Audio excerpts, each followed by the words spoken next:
maano ko lang madugtungan ko yon kanina. Totoo yun yung sinabi ni Sir Jason sa kami nga yung Sir Jay kami yung buhay na testigo at buhay na patotoo sa mga maling impormasyon na dapat mong malaman talaga kung ano yung katotohanan, lalong-lalo na sa isang sa buhay ng isang tao. Kaya katulad nga niyan kay Pastor na kami ay mga dating mga kanyang mga kalaban.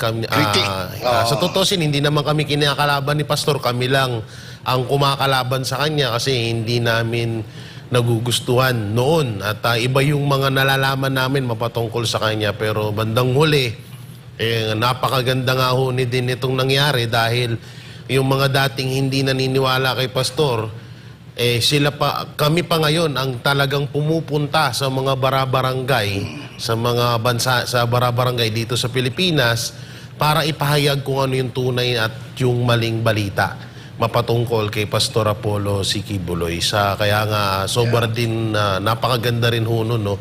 Kaya kayo, mga kababayan, yung mga fake news na mga nalalaman nyo mapatungkol kay Pastor, gayahin nyo po ang Banateros Brothers.